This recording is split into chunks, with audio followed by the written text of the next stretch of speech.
In a moment, EMP. What happens if a terrorist group sets off an atomic bomb above our atmosphere? What happens if the sun unleashes an X-flare and it hits us? We'll be talking about Castle Bravo next with Karna Small-Bodman on Coast to Coast AM. And welcome back to Coast to Coast. I'm George Norrie. Karna Small-Bodman began her career as a television news anchor and reporter in San Francisco, Los Angeles, Washington, D.C. She also did political commentary for the ABC network in New York.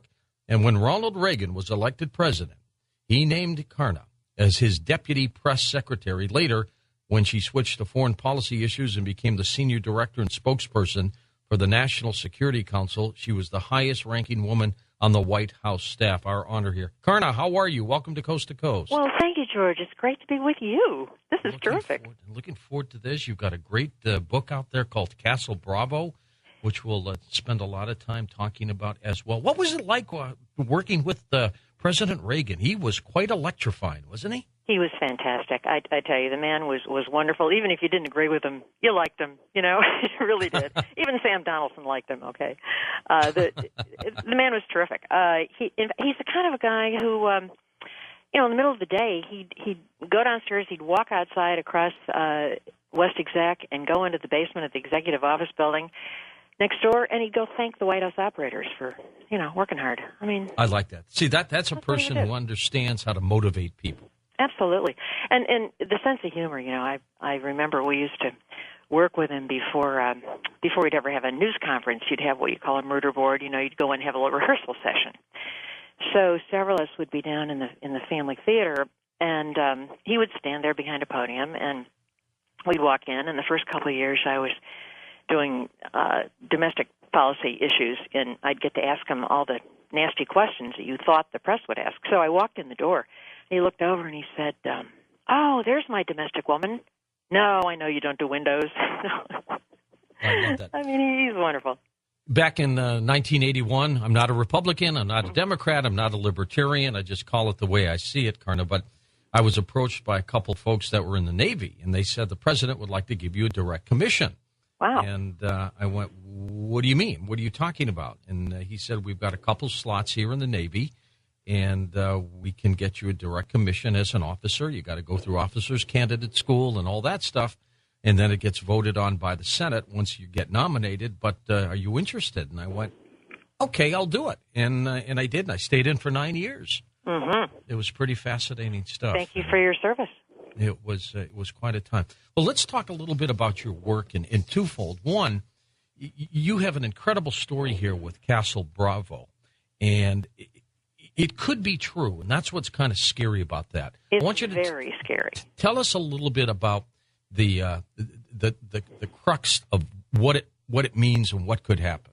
Well, Castle Bravo is my fourth novel, George. I have each one of the books focuses on a different national security threat, at least the way I see them. And this one was inspired by a conversation I had with a major general who was head of our entire missile defense force worldwide. And some time ago, I've written about missile defense before because that was a big issue, of course, with Reagan, SDI, Star Wars. We can come back to that. But and I was there when that all came about. It was incredibly. People argued about it all the time. But in any event, so I had this conversation, and we were talking about why it's important to beef up our missile defense system. And he said, "Look, let's paint a scenario. Let's say that it's a few years down the road, and some group that country doesn't like us or militant group, whatever, somehow gets hold of a small nuclear device. Wouldn't have to be too large, and we know they're all trying. Proliferation is a huge issue. And let's say they get hold of a delivery vehicle. Could be as simple as a Scud missile. And, George, you can buy a Scud missile these days on the black market from an arms dealer for about $100,000. They're out there. Okay, so let's say they have these components. They're off in a ship somewhere off the coast. It could be a disguised fishing vessel or something. You never find them. And they're not going to aim it at Los Angeles or New York, which would obviously be unbelievably horrible. No, what they're going to do, they're going to aim it straight up in the air and detonate it, let's say 50 miles up, and a Scud can shoot farther than that. And what would happen is it unleashes shock waves, as you've said. We call it an electromagnetic pulse. Now, people don't die on the ground, not right then. But what it does, these shock waves create this EMP pulse, and it fries all of the electronics on the ground. I'm talking fries. They don't come back like after a blackout. You would have no internet. You'd have no cell phones that you were talking about a few minutes ago with your friend there. You would have no electricity grid, no aviation, no transportation, sanitation, refrigeration. And as the general said, he said, Karna, it would set us back to the year 1910, and don't think we're not worried about it. It would literally shut us down from the way we're used to living. ATMs would go. You wouldn't have your money. No you money. Couldn't use your credit card. No. Not at all. I mean, I suppose the Amish would get by, moving Yeah. there, but no, seriously, it's a huge issue, and a lot of people are extremely worried about it. And so I wanted to write a story about it. I have a character, the heroine in Castle Bravo is the director of the White House Office of Homeland Security. And the love of her life is in the private sector. As a matter of fact, he works for an oil and gas company. Now, George, when was the last time you went to the movies or read a novel and the hero worked for an oil and gas company? Yeah, they never do. Yeah, right. My books aren't terribly politically correct.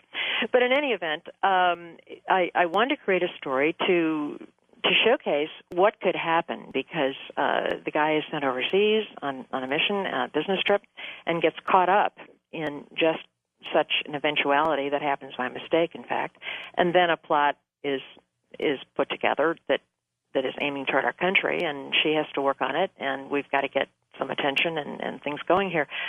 What I wanted to do, of course, is focus people's attention on this EMP threat, but not in a preachy way.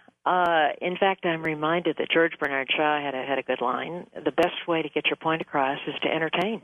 That's right. Of course, that's what you're doing every night. Well, we have been talking, Karna, about this for 2 to 3 years. Right. About the possibilities of this happening. Mm-hmm. You're writing about it in a way where people, I think, can understand it, which I think is very good, and I applaud you for that. But somebody's got to do something about this. The grid right. is not protected. Nope. We are open for something like this. Well, that's right. Now, we did have an EMP commission, and they did a lot of reports, a lot of investigating, and put together all kinds of recommendations, and is what usually happens in Washington. You have a commission and make a report. They come and they testify before the House for a committee, and they file a lot of paperwork and make recommendations. Now, they made a lot of recommendations. For example, if the grid is knocked out, and we're talking fried here, it's not going to come back, those turbines and everything have to be replaced. Now, we don't have a lot of extra ones back in the warehouse. We I'm sorry, but we don't. You've got to remanufacture this equipment, and we don't even make it here anymore. I think we get them from Japan. And this could take a year or two. I mean, think about it. Now, a lot of our military operations are hardened, of course, Air Force One and a few other things, but the rest of us, hey, we're not. No, we're not. And not only is the concern about some kind of terrorist strike, but also the sun has been acting up. That's right. It's just a matter of time. One of those big X flares is going to hit us, and then we're out of luck there too. It could happen, and when we had that incredible, the blackouts on the East Coast when we had the storms and problems, right? People were out for 3, 4, 5 days, and you heard all the stories. My gosh. That's just a very slight little hint of what could happen if there were such an EMP attack. Now, you say, well, what are we going to do? What can we do about it? Can't all go harden every single thing. Well, obviously, missile defense is a very, very good thing to expand, and we are working about it. In fact, today's Wall Street Journal, front page, was the story, I'm sure you saw it, about how we're building some new missile defense stations at a secret site over in Qatar to defend against Iran's missiles that could reach Israel and some of our other allies. And this is very important. Now, there are some other sites. We've got X-band radar in Turkey and Israel, and we've got the Aegis missile defense ships in the Persian Gulf and the Eastern Med. Because we are concerned about Iran. They're so erratic, and not just that, but proliferation problems. They're selling that stuff to a lot of groups. But we do need missile defense. I have to say I was really sorry, which is too mild a term, that the current administration gave up a completely negotiated deal that we had with our friends in Poland and the Czech Republic to stage some interceptors and missiles over there because the Soviets threw a hissy fit. And of course, well, they backed down. They got scared or something. Well, it was ridiculous because we gave it up and got nothing in return. We said, okay, fine, we won't build it. What the heck? The Soviets got all concerned, and they really shouldn't because they have such an incredible, array of weapons over there. It would overtake those few interceptors in a nanosecond. But in any event, what we should have said to the Russians, Karna, we should have said we're going to help you build one too. Well, exactly. We'll all have them. Exactly. We've talked about cooperation. We've tried to do this, and eventually maybe that'll come true. But right now, actually, we're cooperating, George, with all kinds of other countries. It doesn't get a lot of ink, but we're working with Australia, Germany, Israel, the Aero system, of course, Japan. Denmark operates the radar up in Greenland, and we do have interceptors on the West Coast, at Santa Barbara at Vandenberg Air Force Base, and they're tied in with radar and satellites in Fort Greely, Alaska. So that's fine, but the East Coast is not protected. No way. Although there was a slight line in a defense budget recommendation, but we're not there yet. In boxing, they say stay off the ropes because if you're on the ropes, you're going to get pelted. Bang, bang, bang. Mm-hmm. My concern with these EMP attacks would be after the initial attack and things go down, what about the attack from somebody or some group that's ready to hit you again and again and again when they know you're down? Well, of course. And you see, here's the problem. Many of our big cities have about, this sounds weird, but has about a 5-day supply of food because it's constantly coming in by rail, by truck, getting fresh food all the time. That wouldn't be happening. I mean, pretty soon, 5-6 days, people are not going to have food. They're not going to have sanitation. They're not going to have hospital systems and records and so forth. So pretty soon, life as we know it degenerates, and you've got gangs roaming the place. If you've got a gun in your house, you might protect your family for a short while, but it could be, well, our imagination can go wild with this one, but it truly is a threat, and we need to be vigilant. We need to beef up our missile defenses. We need to talk about hardening. We need to spend a few bucks on these things and not just appoint commissions. Don't give away the ending of your book. I'm not going to. But is there hope here for people? Well, yes, I think there is. Now, I am concerned right now, and this is another whole issue that if we have time to talk about it, about defense budget cuts. I mean, of course, there are savings that can be made in any budget, and a lot of it, of course, is the Pentagon. But right now, we have these looming cuts. I mean, already, as you know, we have about $487 billion cuts. Hold on for a second, Carter. Sure. We're going to take this break. We're going to come back. We'll talk more about your work, Castle Bravo, and we'll take some phone calls with you about EMP, those pulse attacks. We'll be back. And welcome back to Coast. We're going to take your calls in a moment. We're with Karna Small-Bodman talking about her work, Castle Bravo. What about the Chinese, Karna? They're very secretive. They could be working on an SDI system, and we don't even know it. Let me tell you. Actually, there has been intelligence that the Chinese, as well as the Russians, are well aware, of course, of EMP effects, and have been working on certain delivery vehicles, if you want to put it that way. And of course, we have developed our own e-weapons, not using nuclear components, but and I'm sure I don't think I'm telling tales out of school about. Back in the beginning of the Iraq War, we did use a type of an e-weapon, same kind of effect, because we knocked out Saddam's military communications. So we know how to do it, and if we know how, I'm pretty sure they know how to. Well, and that's the first thing you do when you go after somebody. You knock out their command and control. You're absolutely right. And I know we talk about this, and we're probably scaring a lot of your listeners, and they're wondering what in the world we can do. We started to talk before the break a little bit about some of the cuts that I see looming. I'm very concerned about some of these Pentagon budget cuts. Look, you served in the Navy. You know the drill. You know what's going on. Yeah. And I'm really worried because if this whole sequestration thing goes through, as you know, the Pentagon is looking, in addition to $487 billion, I think is what I said, cuts that they have to deal with right now. But if that sequestration deal goes through that Congress should change but hasn't yet, they're looking at another $630 billion of cuts. So, you got $1 trillion of cuts. Where's it going to come from? Now, right now, we have a summer home just north of San Diego. And you being a Navy guy, you know that down here, this is the home of the U.S. Pacific Fleet. Oh, absolutely. You talk about China, and we're focusing on the Far East. You got the Navy SEAL Command is here, Coronado. They get their training. We got 1/4 of the Marine Corps is stationed here. Probably, I would venture to say about 25% of the region's jobs are military-related. It's going to be devastating. Everyone's talking about if Congress doesn't get its act together and change these looming cuts. And of course, in the story of Castle Bravo, I do talk about missile defense, the obvious defense, and it's a tiny portion of the Pentagon budget. I ran the numbers knowing we were going to talk, and it's only about a $9 billion budget, if you can imagine. That's 0.014%, and yet they keep trying to cut that. Yeah. Exactly. They killed the second airborne laser test. And this is ridiculous. This is one of the really important programs that we do need to protect the country. See, we have, you're absolutely right. We have a requirement to protect this country, Americans, with the best technology we can. That's the first requirement of government, George. Yeah, that's what we're supposed to do. Not necessarily. I do not agree with what happened in Iraq, Afghanistan. We should have gone in and gone out as quickly as we had to be there.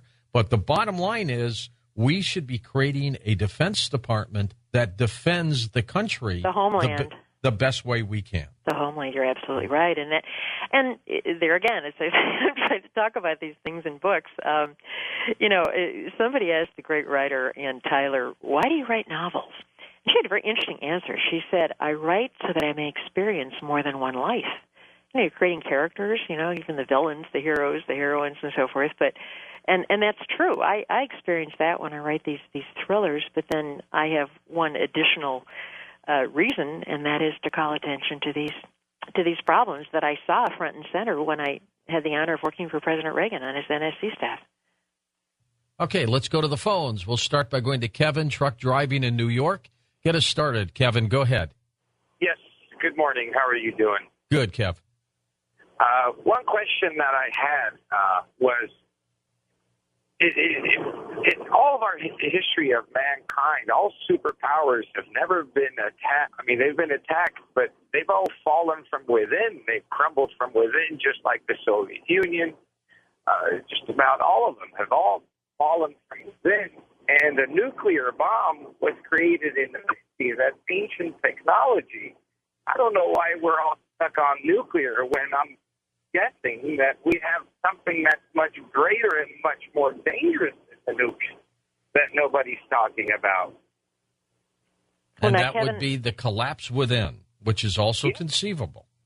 Well, I mean, Kevin's right, of course, because if you're talking just about the degradation of general civilization and honor and the work ethic and all of the other things that we worry about, is that what you mean, Kevin? Yeah, that's it. Yeah. Yeah, I mean, and the thing is, there are all kinds of external threats, as we know. Our government is also worried about, biological and chemical hazards and so forth and so on. But Kevin does make a point. He certainly does. Now, is there anything technologically we can do to protect the grid from either an EMP pulse attack or solar flares from the sun? There's hardening that can be done on a lot of, of the electronic components in computerized systems and all that sort of thing. Yes, but you got to spend a few bucks. And as I mentioned earlier, we need to have some backup systems. I'm talking about turbines and all of the other parts that we need, because they take a long time to make them, and we don't make them here. They make them overseas. Do we have underground facilities available right now to continue government in case something happens? Yes. I thought so. Yes, we do. And I don't want to sound like this is the doomsday scenario. It isn't quite like that. But on the other hand, I really do feel strongly that there are a number of things we can do with hardening and so forth, and as well as really being vigilant about proliferation of these weapons all around the world. We're working on it. We really are. But we've got to work more cooperatively with countries on these sorts of things. And again, missile defense. Let's go to Boston. But pardon? Let's go to Boston now. You ready? Tom's there. Go ahead, Tom. Hi, excellent show. A very interesting topic. On the topic of missile defense, one of your other frequent guests, George, Joel Skousen, talked about Presidential Directive 60, that's PDD 60, which was initiated under Clinton. And if I understood it correctly, it states that we would no longer launch on warning. In other words, if the missiles are coming in, we would absorb a first strike. That's right. And that had not been removed. And Mr. Skousen conjectured that this was to set up a war in the future where the United States would be devastated and it would be fought to a standstill like a third world war, and that would lead us into a new world order. I realize this is a sort of a heavy subject, but I would appreciate the thoughts of your guests, and I'll listen on the air. Thank you. Okay. Let's get your comments from them. Sure. Thanks for your call. Going back even before Clinton, my recollection very vividly from having been there was President Reagan talking about the doctrine we had in place at the time, which was called mutual assured destruction, or the MAD doctrine. I'm sure you've talked about that, which said in effect that if a missile were launched our way, even by mistake, then it would be absolutely devastating, kill millions of innocent people, and all we could do in retaliation, even if it had a return address, would be to launch one back at them, and as we know, and kill all kinds of innocent people. And the president said, "That's not right. This is not the way to have a foreign policy." And so that's when Star Wars was born, because he said at the time, wouldn't it be better for us to task our best scientific minds, our best technology folks, put them to work and see if we couldn't stop one of these weapons before it ever gets here. And then his great line was, wouldn't it be better to save lives than avenge lives? And that's how Star Wars was born. Well, I agree with that. Let's go to Richard in Bradenton, Florida. Hey, Richard, thanks for calling. Go ahead. Yes, George, it's an honor. Karna, what a great story you're writing there, or you've written. Thank you, Richard. I have, there are so very few women who will enter the territory you're doing, whether it be in Bible prophecy or anything like that. It's one of the things I wanted to ask Stan Johnson when he was on your show last week there, George, was why aren't there women who write about these things, who talk about these kinds of things? And this subject in particular, Karna, is very interesting to me because, I was in the Air Force during the era of MAD back in the early 1980s. I have a friend who's still in there, and I often ask him and talk to him. I says, well, what are our satellites? Are they hardened against an enemy attack, or how well defended are they from a supermassive solar flare? I mean, what would it take to literally cook even the most hardened military satellites that we have up there? I, for one, wouldn't be too disappointed to see a few NSA satellites nuked till they glowed, but that's just my opinion. But what a great story. Pat Robertson, many years ago, wrote a story, something similar, that had to do with a solar flare. Mm-hmm. And it was a great story. It had a lot of hope and a lot of good things that were going on in regard to it, where the electromagnetic radiation just knocked out the power grid. And it has always been a very big point of interest for me as to what we can do to harden ourselves, provide our own sources of energy after such an event, should we be fortunate enough to survive, or unfortunate, whatever your point of view might be. I'll let you go. What a great show, George. Thank you again. Well, and thank you, Richard, for your service to our country. And he actually makes a case for distributed energy, rather than all in one central place, that more of us would have our own energy. But he asked a question about women writing about some of these issues. I will say that there are more and more women now writing thrillers. In fact, George, I just came back on Sunday from a terrific conference that I try to go to every year. It's put on by the International Thriller Writers, and it's in New York, and we all get together, all the top writers, and we bring in a lot of aspiring writers, put on workshops and speeches and all that sort of thing. And it's great. And there were several women there who write thrillers. They're coming along, and we're encouraging them, and I love to see it. Weren't you supposed to be in the car with then White House Press Secretary Jim Brady on that fateful day? Well, you heard about that. Yes, I did. You're right. People sometimes say, well, gee, what are some of your memories about working for Reagan? And one of them there is absolutely seared in my memory. I think back on incidents, scenes that I could maybe use in a book someplace. And you're right. I remember on March 30th, about 9 weeks after the inauguration of President Reagan, I was standing in front of Jim Brady, the press secretary's desk there in his West Wing press office, and we were talking about leaving for this next event. And I was saying that, oh, God, there's so many press calls to return. I got some guidance to work on this policy thing. And Jim said, oh, hey, listen, no big deal. This is just a little speech over the Hilton Hotel, to a union group. I can handle this one alone. He was going to go anyway. He said, why don't you go tomorrow? You handle the one tomorrow. I'll be back. I'll see you around 2:30. Well, of course, we all know, and although some of your younger listeners might not recall the details, but I when they walked out of the Hilton, I would have been standing right next to Jim. And that is the moment that John Hinckley fired 6 shots in 3 seconds, combat style. 2 hands, and he was using what he thought of the term was a devastation bullet. He thought it was going to explode inside the victim. It didn't, because he was using a smaller gun, a .22. What happened to that bullet? We analyzed it all later, of course, with film and whatnot. The bullet that actually hit the president hit the car first, and it kind of skittered along the edge of that car. And in that trajectory, it tended to flatten out a little bit. And when it hit the president, it went in more like a thin dime, and then it closed up. It didn't make a round bullet hole. Probably saved him. Well, when they threw him in the car and he gets to the hospital, they peel up to the curb, and always cognizant of his position as president, the man gets out of the car, stands up and tries to button his coat, and walk in. When he got to the door, that's when he collapsed. So they do this quick, exam, and at first they weren't sure what was the matter. Maybe it's a heart attack, he's older, whatever. Right. But, there was no round bullet hole. But, of course, then they figured it out. And, George, what we discovered, but we never really announced to the nation at that time, that bullet was lodged 1 inch from his heart.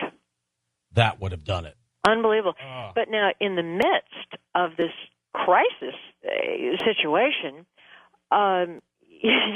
you remember, I know, the man somehow maintains a sense of humor, right? I mean, right there in the hospital, Nancy rushes in. She's totally distraught. Her husband's been shot and all that. And he looks up from the gurney and says, honey, I forgot to duck. Remember that line? Well, that was a line, George, that he remembered that Jack Dempsey, the prize fighter, had used after a knockdown drag. That's right. He would remember those lines. And then, remember, they were wheeling him into the operating room, and he looks up from the gurney at all the doctors. He says, I hope you're all Republicans. And then later, actually, I heard kind of a cute story. He wakes up in the recovery room, and he has some tubes down his throat. He couldn't talk there in the beginning. And he motioned that he wanted to jot something down. So they hand him a tablet and a pencil.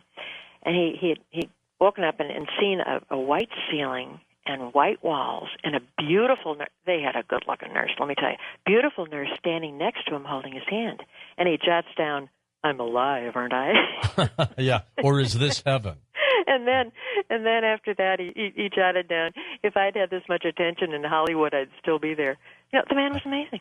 That is fun. I know Michael Reagan, one of the president's sons, and he never told me stories like that. So that's great another line stuff that I heard that he wrote down, because here's this pretty nurse, they had a really terrific crew in there, and she was there all the time tending to him, and he jots down, does Nancy know about us? That's funny. What a sense of humor. He was wonderful. Let's go to Lee, Logan, Utah. We'll squeeze you in here. Go ahead, Lee. Hi. Honored to be on your show, Mr. Norrie. Thank you. Hey, I just had a question about the EMPs. If one was to go off, what about all the electronic devices on the ground that are off? Does that still affect those? Like It probably would cook just about everything. Yeah, it really would, because here's the problem. It not only fries the devices that are working and whatnot, but all of our, if I can describe it right, like pipes and things that we have, all around, would act as conduits, and it would flow through those as well, if you can sort of visualize that. So you'd have almost a grid all over the ground. We have pipes and sewers and connections and telephone wires and all the rest of it, and they would all be connected and they would all be fried. Good luck. Clearwater, Florida. Mike, it's your turn on Coast to Coast. Go ahead, Michael. Real quickly, George, there was a book, I forget the gentleman who wrote it, but it was called 1 Second After, which... Bill Forrester. I read it. Yep. Great book, and then, a couple of years ago. The second question for the guest is, God forbid if it does happen, how would we as a nation and people prepare? Should we have some money on hand, like cash? Should we... Yes. I mean, what would a post-EMP attack landscape or life be? And I'll take my answer off the air. Oh, well. You need everything. You need cash. You need water. You need a small little gas stove, because you're not going to have electricity. No, I mean, if you've camped out, let's get good at that. Let's keep your Coleman stove. And you wouldn't be able to pump gas into your car. Now, I'll tell you something. The only cars that would work, if you could get the gas, would probably be the old 50 Chevys, the kind they have down in Cuba. You know what? We never should have had that cash for clunkers deal, We should have kept them. I know. You got it. Some of those cars were classic. I don't mean to be flip, but seriously, it's always a good idea to have provisions on hand, even if we're just going to have a blackout or something, and obviously cash, and as you say, water, and I would recommend if you have the training, you might want to have a weapon in the house. Absolutely. Karna, where can we get your book, Castle Bravo? Oh, aren't you nice to ask? Well, it should be available at all the bookstores. It's available on Amazon or Nook, or Kindle and so forth. And through my website, if I could mention it, it's just KarnaBodman.com, Karna, and then bod like your bod, Bodman. Well, we've got it linked up for you, yeah. And I predict a movie coming out of this book, don't you? I hope so. If someone wants to send me an email, I'll send you an autographed bookplate. I'd love to be in touch. It'd be great. All right. Let's stay in touch, too. And if we get hit by a pulse, hopefully from the sun before someone drops anything atomic on us, let's talk again. We'll be back in a moment.